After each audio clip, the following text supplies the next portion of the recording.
मेघ घिर आए छाए। चलिए आज ढेर सारी बातें करते हैं बारिश के बारे में। Let's get started.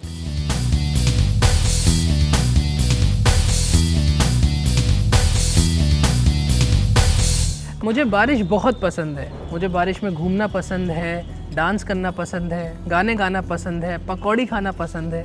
और अगर आप भी मेरी ही तरह हैं then you are a pluviophile. वैसे प्लूवियोफाइल एक भारी भरकम शब्द है जिसको हम टूवर्ड्स द एंड डिस्कस करेंगे। शुरुआत करते हैं कुछ लाइट वर्ड्स के साथ। Hello and welcome to simply soft skills. बारिश कितने टाइप की हो सकती है? जो बूंदाबांदी होती है बारिश का सबसे एलिमेंट्री फॉर्म, उसे इंग्लिश में ड्रिजल कहते हैं।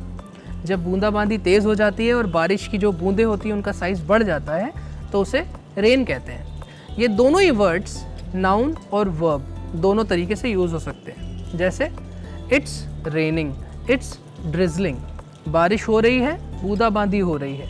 इन दोनों केसेस में हमने इन वर्ड्स को एज अ वर्ब यूज़ किया है। अगर हम कहते हैं कि the flight got delayed due to rain, यहाँ पे इस वर्ड का यूज़ एज अ नाउन हो रहा है।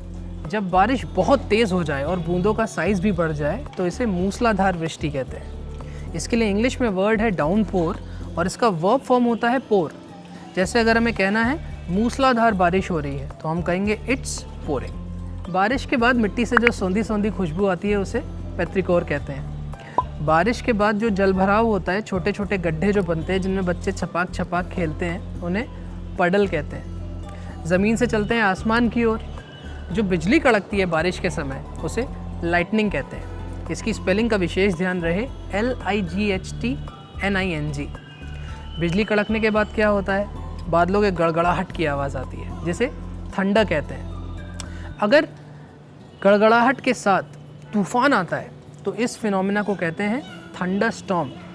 और अगर बिजली कड़कते हुए गिर जाए कहीं पर तो इस फिनोमेना को कहते हैं थंडर बोल्ट।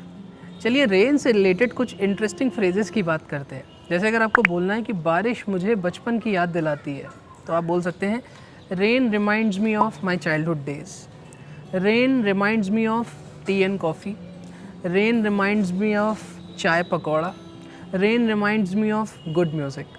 अगर आपको किसी को ये बताना है कि मैं पूरी तरह से भीग गया हूँ तो आप कह सकते हैं I got drenched, I got soaked. अगर आपको ये बोलना है कि मुझे बारिश के समय में ये ख़ास चीज़ करनी पसंद है तो आप ये कह सकते हो आई लव टू वो चीज़ when it's raining. For example, I love to sing when it's raining, I love to dance when it's raining, I love to drive when it's raining. अगर आपको किसी के लिए छाता लाना है तो आप कह सकते हैं let me get you an umbrella, let me get you a raincoat, let me get you a cab. अगर कुछ खाने का मन है, पीने का मन है तो यू कैन से let's have coffee, let's have samosa, let's have pakora. या फिर अगर आपको ऑर्डर करना है तो आप कह सकते हैं let's order a pizza, let's order chow mein, let's order Chinese. चलते हैं इडियम्स की तरफ। रेनिंग कैट्स एंड डॉग्स का मतलब होता है मूसलाधार बारिश होना। जैसे अगर आपको बोलना है मैं नहीं आ सकता, मूसलाधार बारिश हो रही है या बहुत तेज़ बारिश हो रही है तो you can say I can't come, it's raining cats and dogs. या फिर अगर आपको बोलना है कि मैं स्टेशन पर फंस गया हूँ क्योंकि बहुत तेज़ बारिश हो रही है तो you can say I am stuck at the station because it's raining cats and dogs. जब मैंने जॉब करनी स्टार्ट करी थी तो पापा ने मुझसे कहा कि बेटा अपनी सैलरी का कुछ पार्ट हमेशा किसी ऐसी प्रॉब्लम के लिए बचा के रखना जो कभी भी आ सकती है। इस कॉन्सेप्ट को कहते हैं saving for a rainy day. जैसे Ramesh saves 10% of his income every month for a rainy day. तो कोई भी समस्या कभी भी आ सकती है जिसके लिए रमेश 10% सेव कर रहा है। मान लीजिए आपको कोई डिनर पर इनवाइट करता है, पार्टी पर इनवाइट करता है और आपको पोलाइटली रिफ्यूज़ करना है तो आप रेन चेक इडियम का यूज़ कर सकते हैं। जैसे sorry I can't come for the dinner, I have meetings line up, can I get a rain check और can I take a rain check. इसका मतलब ये है कि प्लीज़ आप इस बार मुझे एक्सक्यूज़ कर दीजिए, maybe some time later हम लोग डिनर पर जा सकते हैं। अगर मुझे किसी को ये बोलना हो कि यार सुबह मेरा सर दर्द हो रहा था पर अभी मैं बिल्कुल ठीक हूँ तो I say I had a headache in the morning but now I am right as rain. Right as rain का मतलब होता है किसी चीज़ को वैसा होना जैसा उसे होना चाहिए। जैसे the issue is fixed, now the software is working right as rain. Issue fix हो गया है और सॉफ्टवेयर अब वैसा ही काम कर रहा है जैसा उसे काम करना चाहिए। कम रेन और शाइन का मतलब होता है चाहे जो हो जाए।